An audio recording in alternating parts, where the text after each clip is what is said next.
दोस्तों, सबसे पहले तो मैं आपका आभार और व अभिनंदन के साथ साथ धन्यवाद बोलता हूँ श्री मनोज कुकरेती जी, श्री राजेंद्र सिंह रावत जी और श्री अनिल भंडारी जी का।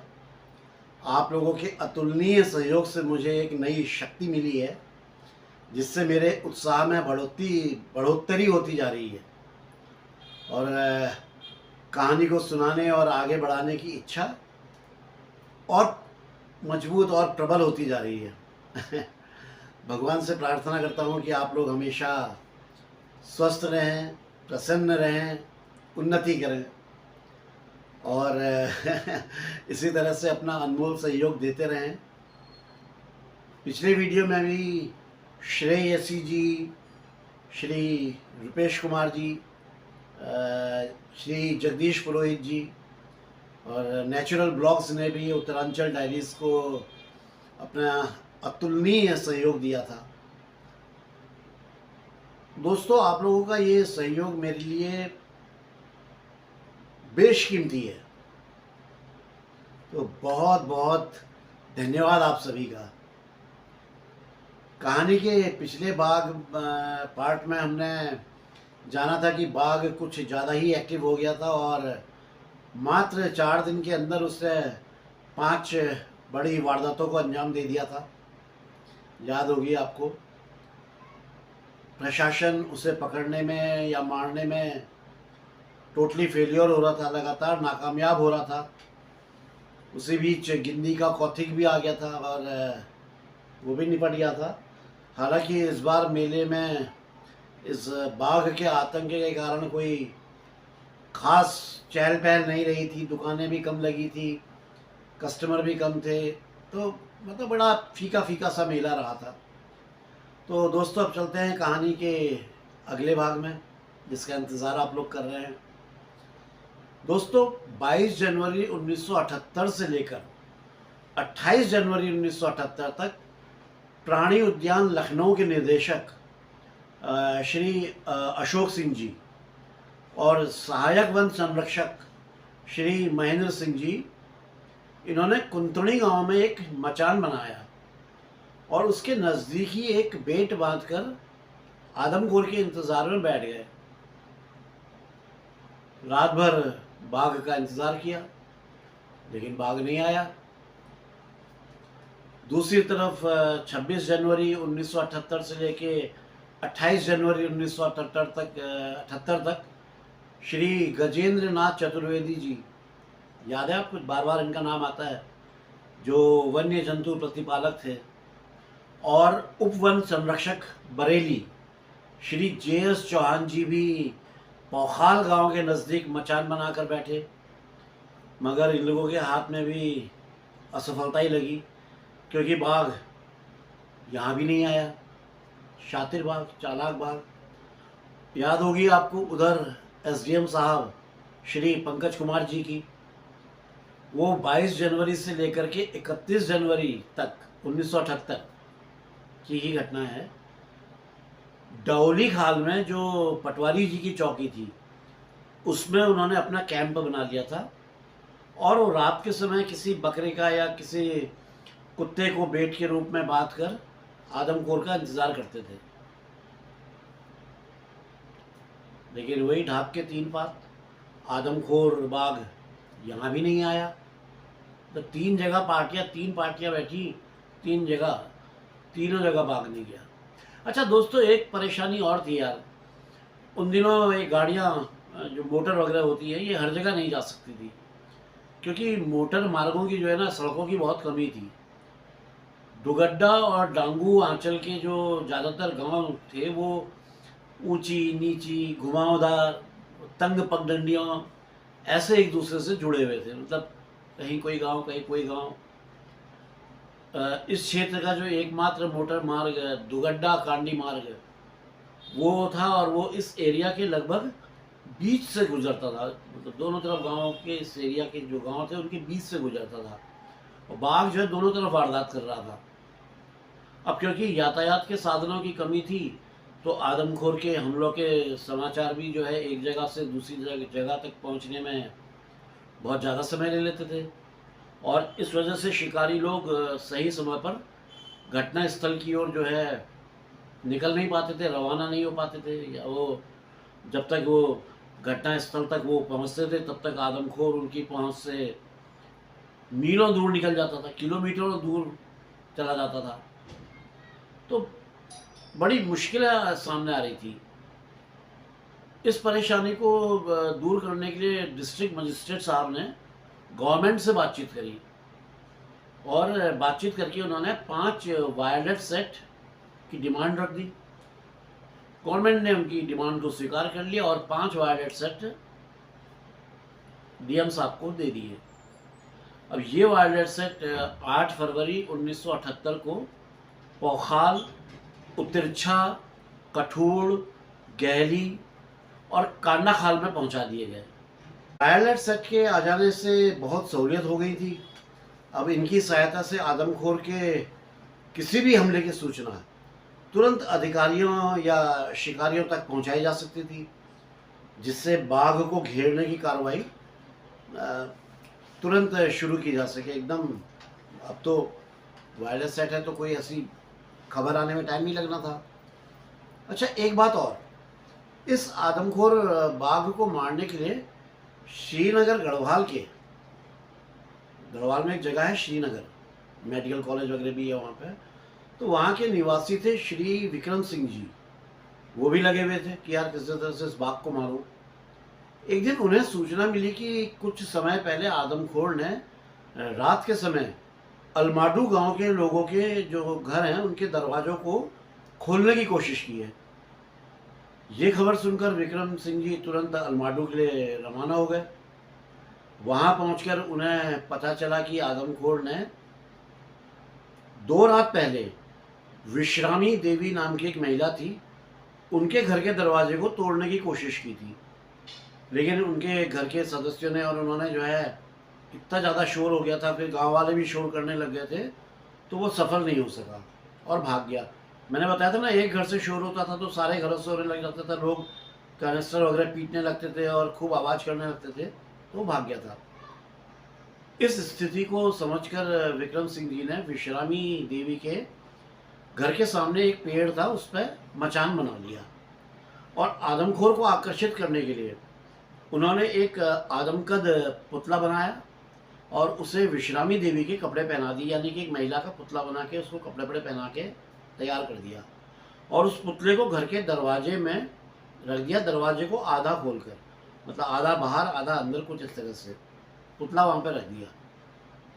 एक लालटेन जलाई और कमरे के अंदर रख दी, जिससे कि उजाला रहे, बाघ को एक नॉर्मल सा माहौल लगे। और मकान के सामने जो रास्ता था उस पर उन्होंने अपने कुत्ते को बांध दिया और खुद अपनी बंदूक लेकर के मचान पर बैठ गए और बाघ का जो है इंतज़ार चालू हो गया। टाइम बीतता जा रहा था।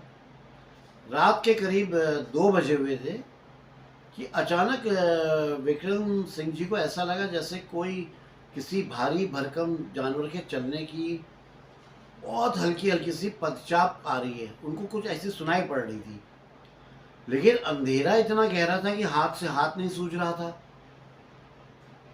तभी उनका कुत्ता जो है वो गुर्राने लगा। अब विक्रम सिंह जी ने अंधेरे में ही आइडिया लगाया और जो बंदूक की नली होती है उसे कुत्ते की ओर घुमाया और बंदूक पर लगी सर्च लाइट ऑन कर दी। जैसी लाइट ऑन हुई तो उन्होंने देखा कि बाघ ने कुत्ते की गर्दन को दबोचा हुआ है। विक्रम सिंह जी ने तुरंत बाघ के सर का निशाना लिया और धड़ाएं गोली दाग दी। गोली लगते ही बाघ जो है बहुत जोर से दहाड़ा और फिर वहीं ढेर हो गया। कुत्ते को किसी तरह का कोई नुकसान नहीं पहुंचा था, हल्के हल्के से दांत के कुछ थे तो था, लेकिन ऐसा कोई नुकसान नहीं हुआ था कुत्ते को, कुत्ता जिंदा था। सुबह होते ही ये खबर जो है आग की तरह फैल गई, हर तरफ, चारों तरफ आग की तरह फैल गई कि विक्रम सिंह जी ने 8 फरवरी 1978 की रात में आदमखोर बाघ को मार दिया है। और खुद विक्रम सिंह जी भी यही दावा कर रहे थे कि उन्होंने जो बाघ मारा है वही आदमखोर बाघ है। इसके बाद विक्रम सिंह जी का बड़ा आदर सत्कार और दिल खोल कर लोगों ने स्वागत वगैरह किया। उन्हें जो है फूलों की मालाओं से और वो रुपयों की मालाओं से खूब लाद दिया।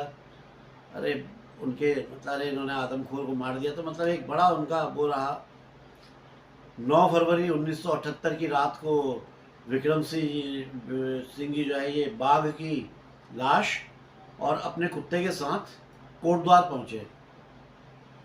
भाई मारे गए आदमखोर बाघ को देखने के लिए लोगों की ऐसी भयानक भीड़ आई, मतलब लग रहा था कि कितने बाढ़ आ गई है लोगों की। पत्रकारों ने भी तुरंत समाचार पत्रों में खबर भेज दी कि दुगड्डा का कुख्यात जो मैनीटर था, जो या आदमखोर था, ये मारा जा चुका है। आदमखोर के मारे जाने की खबर को सुनकर जो है दुगड्डा और डांगू क्षेत्र के निवासियों को बहुत राहत मिली। बड़ी उन्होंने राहत की सांस ली। भाई उन्हें उस आदमखोर के आतंक से मुक्ति जो मिल गई थी, इसने हालत ख़राब कर रखी थी पूरे क्षेत्र की, और जिसकी शुरुआत 23 जनवरी 1977 की रात मुनि पुजारी गांव में प्रसन्ना नाम की बच्ची को मारकर हुई थी। याद है ना आपको प्रसन्ना की? दोस्तों, जब मुनि पुजारी गांव में आदमखोर ने प्रसन्ना को मारा था, तभी से एक गांव है दूणी गांव। तो दूड़ी गांव के निवासी श्री भरोसानंद जी वो क्या करते थे, एक लालटेन को डेली जला करके, नियमित रूप से जलाकर, शाम ढलते ही और मतलब रात होने से पहले ही, शाम ढलते ही अपने आंगन के बीच में रख देते थे। जिससे क्या होता था कि आंगन के चारों तरफ उजाला रहता था और बाघ को वहाँ पे कहीं पे अंधेरे में छुपने का कोई जगह नहीं मिलता था, कोई उसको छुपने की व्यवस्था नहीं हो सकती थी। अब जब उन्हें पता चला कि आदमखोर मारा जा चुका है 9 तारीख पर, तो 10 तारीख की बात है ये, 10 फरवरी की रात 1978 की रात को उन्होंने आंगन में लालटेन रखना बेकार समझा कि यार अब क्या करना है लालटेन रखकर, आदमखोर बाघ तो मारा जा चुका है। और उसी रात भरोसानंद जी, उनकी पत्नी सुरजी देवी और बच्चे खाना खाने के बाद सोने के लिए अपना घर के 2 मंजिले कमरे में जाने लगे। सबसे आगे भरोसानंद जी थे, उनके पीछे उनकी 14 साल की लड़की कांति, उसका नाम था, वो चल रही थी। उनके पीछे, उस लड़की के पीछे उनका कुत्ता था, और कुत्ते के पीछे उनकी जो है 5 साल की बेटी मीना थी, और सबसे पीछे सुरजी देवी चल रही थी। अब आंगन में लालटेन वगैरह तो जला ही नहीं थी उस दिन इन्होंने, तो वहाँ पे पूरा अंधेरा था, घुप अंधेरा छाया हुआ था, सीढ़ियों में भी अंधेरा था। आइडिया से इन लोग ऊपर चढ़ रहे थे। अचानक से एक धम की आवाज़ हुई। सुरजी देवी को लगा कि मीना जो है सीढ़ियों से पीछे की ओर गिर गई है। सीढ़ियों के पीछे एक खेत था, जो उसकी माता जी थी मीना की, ये सुरजी देवी जी, ये भी अंधेरे में ही मीना को, उसको बच्ची को उठाने के लिए खेत में कूद गई। उन्होंने मीना को उठाने के लिए हाथ बढ़ाया तो उनके हाथ में किसी जानवर की बड़ी मुलायम और रोएदार जो है टांग आ गई। लेकिन अगले ही पल एक तेज झटके के साथ ये टांग उनके हाथ से निकल गई, और इसके बाद किसी भारी भरकम जानवर के कूदकर जाने की आवाज़ इन्होंने सुनी। सुरजी देवी के दिमाग में एकदम से ये विचार कौन था कि आदमखोर अभी नहीं मरा है, और वो मीना को ले जाने वाला जानवर जो है वो आदमखोर ही है, और ये मीना को लेके जा रहा है। तो वो अपना पूरा जोर लगा के चिल्लाई, जितनी ताकत थी उतनी ताकत से चिल्लाई, मैसवाग मीना को ले गया, मैसवाग मीना को ले गया, कि मतलब आदमखोर मीना को ले गया। हमारी लैंग्वेज में मैसवाग आदमखोर बाघ को बोलते हैं ना, मैसवाग मीना को ले गया।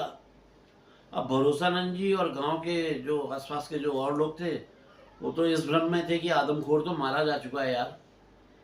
इसलिए सुरजा देवी की आवाज़ को सुनकर पहले तो वो सब एकदम से चौंक पड़े। फिर इस स्थिति को उन्होंने थोड़ा समझा और बड़ी तेज़ी से दौड़ते हुए सुरजी देवी के पास पहुँचे। अब वो जितनी देर में वो सुरजी देवी के पास में पहुंचे उतनी देर में तो आदमखोर मीना को लेके कहीं गायब हो चुका था। तो इतना टाइम तो लेपर्ड के लिए बहुत होता है ना। कहते हैं हमारे पहाड़ों में, कई बार बता चुका हूँ कि हमारी पलक झपकने तक बाघ 7 गांव पार कर जाता है। उसकी स्पीड के लिए कहावत है। भरोसानंद जी, दामोदर प्रसाद जमखोला जी और गांव के कुछ अन्य लोग देर रात तक लालटेन और टॉर्च की रोशनी में मीना की तलाश करते रहे, लेकिन उन्हें मीना नहीं मिली। अब ये लोग बहुत हताश और निराश हो चुके थे और इन्होंने ये जो तलाशी का जो अभियान इनका था, इस काम को अब अगले दिन पर डाल दिया कि अब सुबह जब सूरज निकलेगा उसके बाद तलाश किया जाएगा, अब रात पे तो ढूंढना बेकार है। और फिर वापस गांव आ गए। अगले सुबह फिर सब लोग जो है मीना की तलाश में निकले। तो गांव से करीब 1.5 किलोमीटर दूर पानी की एक गूल थी। गूल मतलब पानी की एक नहर, छोटी पतली सी नहर।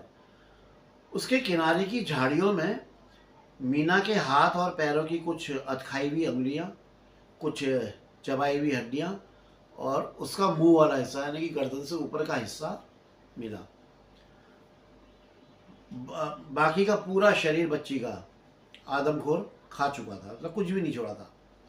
दामोदर प्रसाद जखमोला जी ने इस वारदात की खबर जो है क्षेत्र के पटवारी श्री हरि प्रसाद वेदवाल जी तक पहुंचाई और पटवारी जी भी पौखाल से तुरंत दूनी गांव आ गए। घटना की जांच पड़ताल करने के बाद उन्होंने अपनी रोजनामचा जो उनकी डायरी जो होती है उसमें लिखा कि वही जो घटना घटी वही वो उसका ब्यौरा लिखते थे, लिखा जाता था। 10 फरवरी 1978 की रात 8 बजे अजमेर वल्ला पट्टी के गांव दूणी में भरोसानंद जी की 5 वर्षीय पुत्री मीना को आदमखोर ने मार डाला है। इसके बाद वो पंचायतनामा तैयार करके बच्ची के जो अवशेष थे उसको भरोसानंद जी को सौंप दिया कि भाई अब आप इसका अंतिम संस्कार वगैरह जो भी कुछ है वो कर लीजिए। दोस्तों, कुंतड़ी गांव और दूणी गांव के बीच की दूरी लगभग 12 किलोमीटर है। पैदल जो जंगलों के बीच से जो रास्ता है वो 12 किलोमीटर के करीब की दूरी है।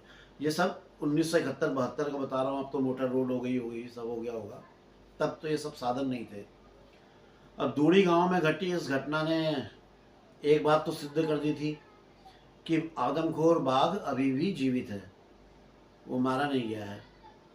कोटद्वार के जो पशु चिकित्सक थे डॉक्टर अखिल चंद्र काला जी, उन्होंने भी जब उस बाघ का पोस्टमार्टम किया तो उस पर उन्होंने भी इस बात को बोला कि भाई इसमें कोई बाघ के आदमखोर होने जैसे कोई प्रमाण नहीं है, यानी कि ये विक्रम सिंह जी ने किसी अन्य बाघ को मार दिया था आदमखोर समझ के।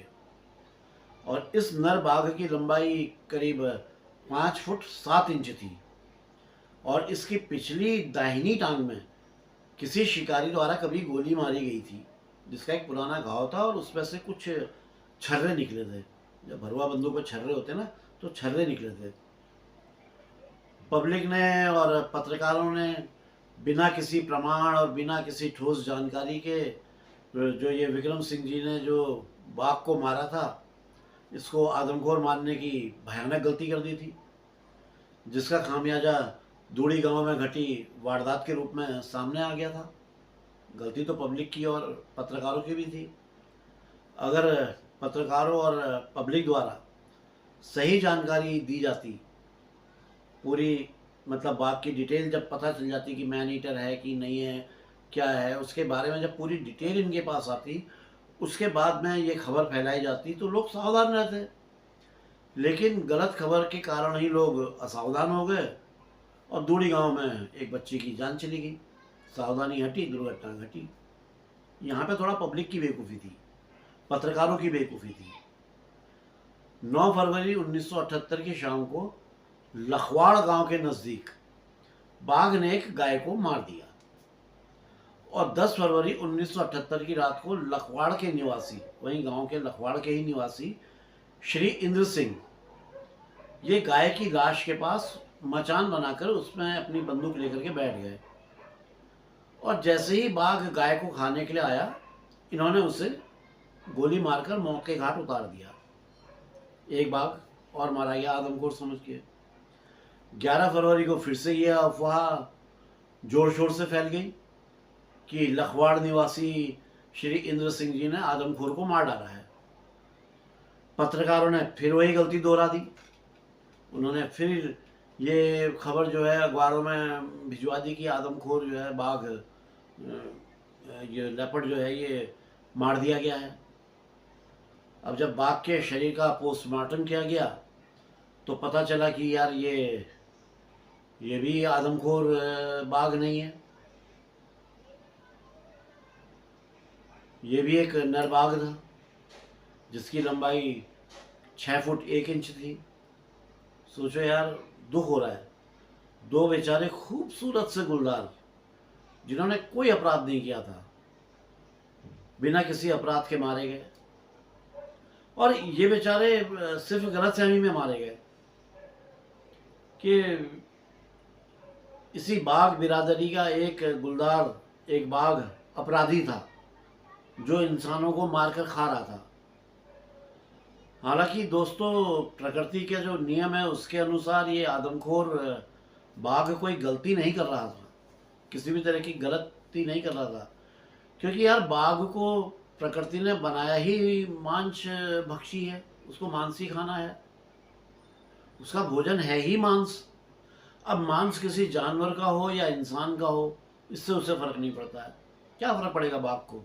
वैसे अमूमतः बाघ जो है इंसान में अटैक नहीं करता है, बहुत रेयर चांसेस होते हैं जब उसको इंसान का खाना पड़े। पैदाइशी आदमखोर नहीं होता है बाघ। इंसान जो है बाघ का मूल भोजन नहीं है। अब बाघ है यार, वो कोई फल, केला, संतरा वगैरह तो खाएगा नहीं। अब भूख लगने पे उसे जो मिलेगा वो खाएगा। अब जानवर नहीं मिलेगा तो इंसानों को मार देगा। और दूसरी चीज़ और है, इंसान का शिकार करने में बाघ को बहुत आसानी होती है क्योंकि इंसान सरेंडर कर देता है। लेकिन जो भी हो, ये इंसानी कानून में तो ये हत्यारा ही था। हमारे कानून में तो ये हत्यारा था, मर्डरर था, जो इंसानों की हत्या कर रहा था और उन्हें खा जा रहा था। तो इसके जो कृत्य थे, इसके जो काम थे, ये हम इंसानों की दुनिया में तो अपराधी कहलाते हैं ना। और हत्या करना तो एक जघन्य अपराध है जिसकी सजा इस बाघ को मिलनी ही मिलनी थी। ये तो तय था कि इसको सजा मिलनी है। लेकिन इसकी वजह से जंगल की शान, जंगल की खूबसूरती, दो बेचारे गुलदारों की जान चली गई यार। मैं व्यक्तिगत रूप से बोलूं तो मुझे बड़ा बुरा लग रहा है कि दो बाघ बिना किसी गलती के मारे गए। खैर दोस्तों, 12 फरवरी 1978 की रात करीब 7:30 बजे का टाइम हुआ होगा जब अजमेर वल्लापट्टी वृत्त 1 के चौंडली गांव में श्री विद्यादत्त काला जी का उनकी 13 साल की लड़की सीता कुमारी टॉयलेट जाने के लिए अपनी चाची गयेली देवी के साथ घर से बाहर आ रही थी। रात का, शाम का टाइम, अंधेरा होने के बाद जैसे ही दरवाज़ा खोलकर वो बाहर निकली, आदमखोर बाघ ने झपट, मतलब इतने भयानक तरीके से झपट्टा मारा और उसकी जांग को अपने मुंह में दबोच लिया। अब एक छोटी सी बच्ची की पाँव होंगे कितने चौड़े, और बाघ का जबड़ा कितना मोटा होता है, और घसीटते हुए चौक की ओर ले जाने लगा। बच्ची बहुत जोर से चीखी, ए चची मिते बचा, ए चची मुझे बता, मतलब चाची मुझे बचाओ, चाची मुझे बचाओ। गैली देवी की गोद में जो एक छोटा सा बच्चा था, उसका अपना बेटा था, जो छोटा सा बच्चा था, वो उसे गोद में लिए हुए थी। उन्होंने क्या किया, एक हाथ से तो बच्चे को संभाला और दूसरे हाथ से सीता के हाथ को मजबूती से पकड़कर उसे अपनी ओर खींचने लगी और बहुत जोर जोर से चीखने चिल्लाने लगी, सीता ते मैं स्वागन पकड़या, सीता ते मैं स्वागन पकड़या, मतलब कि सीता को आदमखोर ने पकड़ लिया है, सीता को आदमखोर ने पकड़ लिया है, अरे आओ बचाओ, लोगों को आवाज़ देने लगी। अब सीता और गयेली देवी की चीख पुकार को सुनकर ये सीता के पिता श्री विद्यादत्त काला जी, उसके चाचा श्री आदित्य राम काला जी और जो अड़ोस पड़ोस के कुछ लोग, सब लोग शोर मचाते हुए उस ओर दौड़े जिस ओर ये लोग चिल्ला रहे थे। अब बहुत सारे लोगों को अपनी ओर आता देखकर आदमखोर बाघ ने सीता को तो छोड़ दिया और खुद जो है अंधेरे में गायब हो गया। सीता की जान बच गई। और ये सीता की जान बचाने का जो सारा श्रेय जो है ये गयेली देवी को ही जाता है। यदि गयेली देवी अपना साहस का परिचय नहीं देती, एक हाथ से तुरंत बच्चे को पकड़ा और दूसरे हाथ से सीता को पकड़ लिया, ये हिम्मत की बात है यार, तो बाघ 100% सीता को अपने जबड़े में दबोच के ले जाने में सफल हो जाता और उस बेचारी का भी फिर वही हाल होता जो और बच्चों का हुआ। बच्ची मौत के मुंह से जाने से बाल बाल बची थी और बेचारी वो डर से जो है थर थर थर थर थर थर थर थर काँप रही थी। उसके जांग में आदमखोर के कैनाइन दांतों से हुए घाव थे जिनसे खून की धारा बह रही थी। विद्यादत्त काला जी घायल बच्चे को घर के अंदर ले आए। इसके बाद गांव वालों ने कपड़े का एक पुतला बनाया और उस पुतले को गयेली देवी के चौक पर रख दिया, मतलब आंगन पर। उनका अनुमान था कि पुतले को देखकर आदमखोर आकर्षित होगा और दोबारा से हमला करने के लिए आएगा। और वहीं के एक शिकारी क्या नाम है, श्री राम प्रसाद, वो पुतले के नज़दीक एक मचान बनाकर बैठ गए अपनी बंदूक को पकड़ के। सारी रात बीत गई लेकिन आदमखोर वापस नहीं आया, क्योंकि आदमखोर को भी समझ में आ गया था कि जहाँ पे अगर शिकार हाथ से छूट जा रहा है तो वहाँ पे दोबारा नहीं जाना है। वो फिर किलोमीटरों दूर चला जाता था।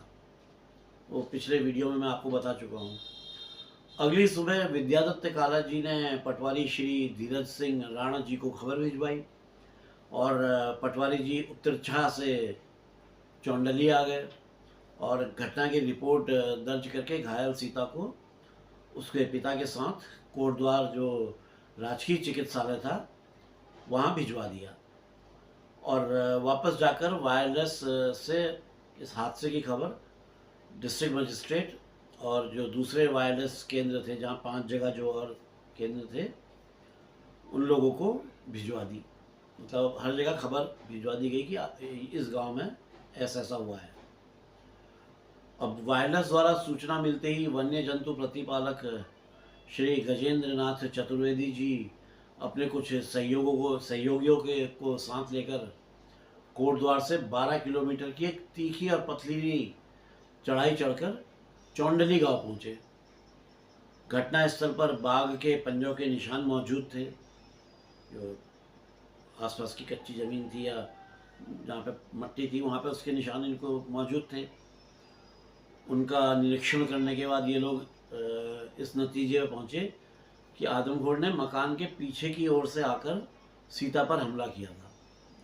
लिया जाता ना पूरा कि कैसे हमला किया होगा, क्या किया होगा, तो ये कि मकान के पीछे की तरफ से आया और सीता पर हमला किया।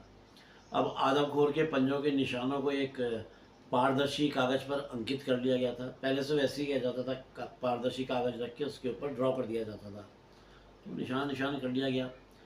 शिकारी जो विक्रम सिंह जी थे उनको भी कांडा खाल वायरलेस केंद्र से इस घटना की सूचना मिली और 13 फरवरी 1978 के तीसरे पहर वो चौंडली पहुंच गए और रात होते ही गयेली देवी के जो आंगन था, जो चौक था, उसमें एक बेट बांधकर वो मचान बना के बैठ गए और मैनीटर का इंतज़ार करने लगे।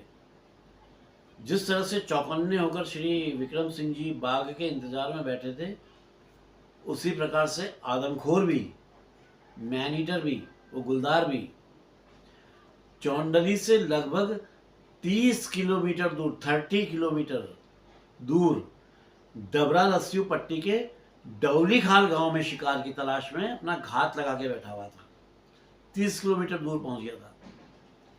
12 फरवरी 1978 की रात चौंडली में सीता को घायल करने के बाद 30 किलोमीटर की दूरी तय करके डौली खाल पहुंच के घात लगाए हुए था।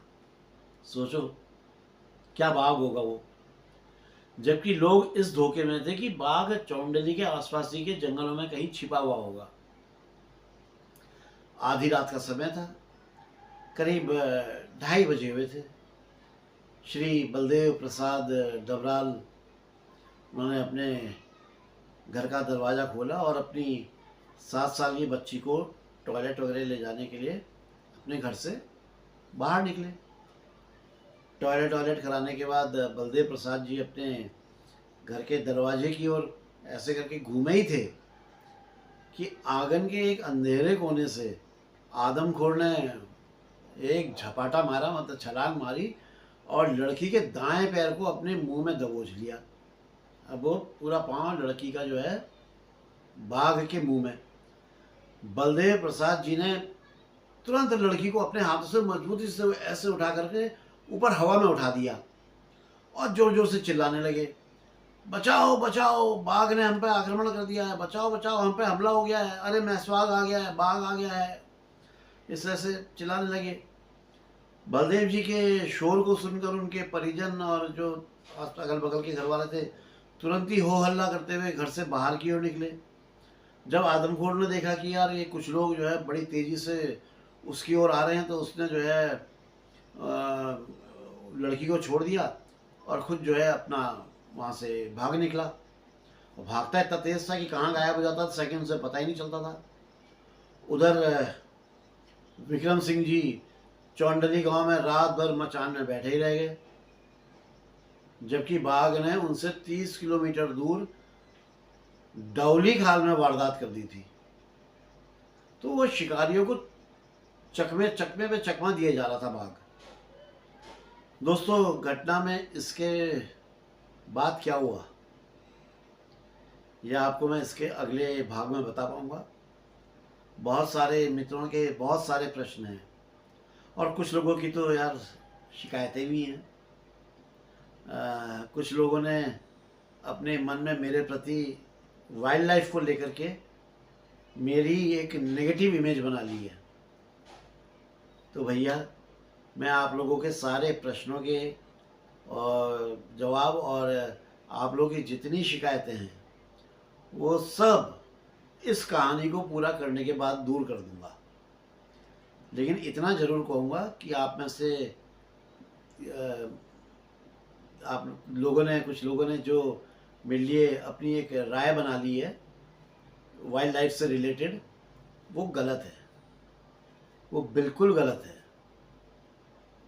खैर, ये सारी बातें मैं जब ये स्टोरी पूरी हो जाएगी उसके बाद ही करूँगा और आपकी सारी गलतफहमी दूर करूँगा, ठीक है ना? प्रॉमिस कर रहा हूँ आपसे। खैर दोस्तों, अभी तो मैं आप सभी का तहे दिल से इस्तकबाल करता हूँ और शुक्रिया अदा करता हूँ कि आप लोग उत्तरांचल डायरीज़ के लिए अपना बेशकीमती समय निकालते हैं। इतना समय आप मुझे देते हैं, मुझे बहुत खुशी होती है। और पहले घटी दुखद लेकिन रोमांचकारी घटनाओं को सुनते हैं। शायद कुछ लोग पैदा भी नहीं हुए होंगे और कुछ लोग उस टाइम बच्चे रहे होंगे जो कहानी को सुन रहे हैं, और शायद आप में से कईयों के गाँवों के नाम और लोगों के जानने वालों के नाम मैं ले रहा हूँगा। खैर, आप लोग लाइक कमेंट्स करते हैं, शेयर करते हैं और थैंक यू ऑप्शन से भी आप योगदान देते हैं। आपका बहुत बहुत धन्यवाद। जो मित्र चैनल में पहली बार आए हैं उन सभी का भी मैं बहुत बहुत स्वागत करता हूं और उम्मीद करता हूं कि कहानी आपको पसंद आ रही होगी। आप चैनल को सब्सक्राइब करेंगे, लाइक करेंगे, कमेंट्स करेंगे, शेयर करेंगे और हो सका तो थैंक यू वाले ऑप्शन में भी जाएंगे। उम्मीद करता हूं आपसे। दोस्तों, कहानी का भाग जानने के लिए, अगला भाग जानने के लिए बेल आइकन ज़रूर दबा दें, जिससे आपको नोटिफिकेशन मिल जाएगा। वैसे मेरी कोशिश रहती है कि तीसरे दिन आपको सुनाते जाऊं, तीसरे या चौथे दिन में दे दूं, क्योंकि मेरे स्वास्थ्य पे भी डिपेंड करता है ना कि मैं किस पोजीशन में हूँ। कमर में स्ट्रेन तो नहीं पड़ रहा है, तबीयत ख़राब है, आप लोग जानते हैं 10 सालों से बिस्तर में हूँ। तो खैर, तो मिलता हूँ जल्दी ही आपके सारे प्रश्नों के उत्तर के साथ और ये बताने के लिए कि फिर क्या हुआ कहानी में। तो तब तक के लिए दोस्तों, बाय। जय बद्री विशाल, जय उत्तराखंड, जय जय जय जय माँ भारती।